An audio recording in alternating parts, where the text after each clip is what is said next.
Donald Trump's insecurity is such that even the concept of a dictatorship and authoritarianism has such little value in history to him that he will take those phrases, he will take those definitions and use them for electioneering purposes. That's what we're dealing with. A person who sees the value of a dictatorship as something to celebrate, as something to post about, to be proud of, and to own the moniker.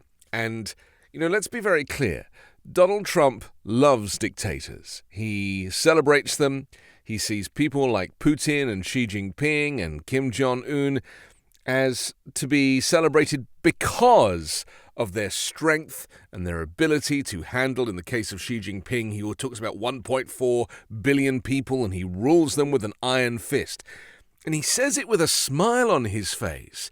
This is what we're dealing with. We're dealing with a man who is thrilled to be lined up as the next big dictator.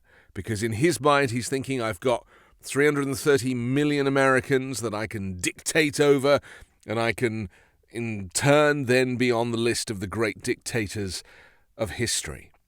That is the narcissism, the malignant narcissism, the personality disorder that we are having to deal with. The fact that when America sleepwalked into authoritarianism, it came in the form of Donald Trump's naivety, his insecurity, and the fact that the only people that he connects with are these dictators. The way he talks about Viktor Orban, the way he talks about President Erdogan of Turkey, the way he really celebrates people who have atrocious human rights records. He talks about Xi Jinping and says, people expect me to call him stupid, but I'm not calling him stupid because look what he does. Look at the way he rules.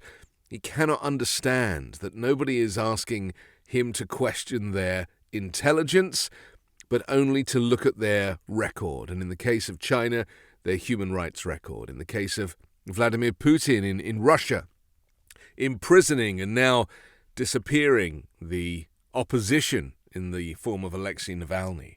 All of these characters, in North Korea, if you commit a crime, your entire family goes to prison. Not just you, your entire family.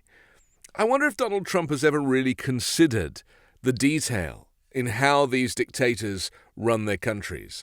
Or maybe he has, and that's something that he wants to, because he did suggest shooting immigrants trying to cross the southern border in the legs. He certainly separated children from their parents and put them in cages. And when it came to a worldwide pandemic, his response in the US was, well, it's just going to go away in a couple of days, and there's nothing to worry about. Because, of course, there was an election for him to worry about. And so, really, when, he talks about being a day one dictator, we have to look at his record of what he did during those first 4 years that he was president. And, disappearing people off the streets of Portland at peaceful protests, or buzzing people with military helicopters in Lafayette Square, and then gassing civilians, American citizens, as he went to do his photo op. These types of things, in my view, are the fascism that he claims that he will only do dictator-wise on day one. He was already a dictator.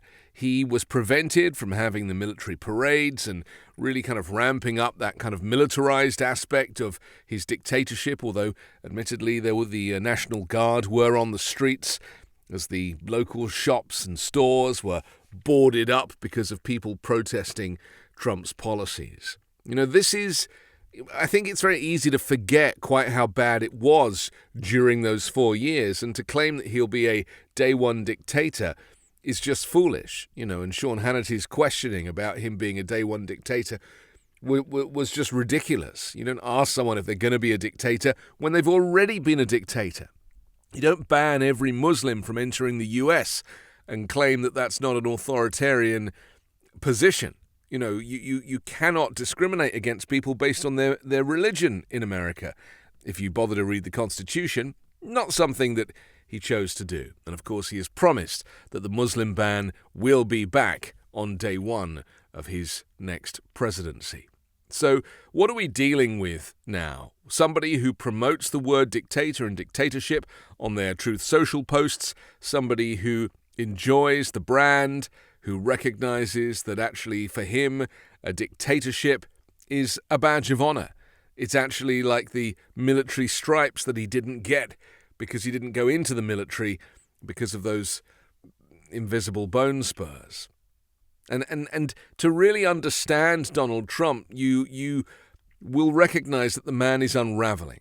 The pressure of these court appearances and of these legal cases against him for the most serious crimes in history, of course, an insurrection against the United States on the theft of classified documents, very serious things. It's starting to get to him. And so the way that he chooses to deal with it is, instead of taking a step back and thinking, he's actually going on the attack and rising to the occasion of being the character, taking on the role that the media and critics claim that he is.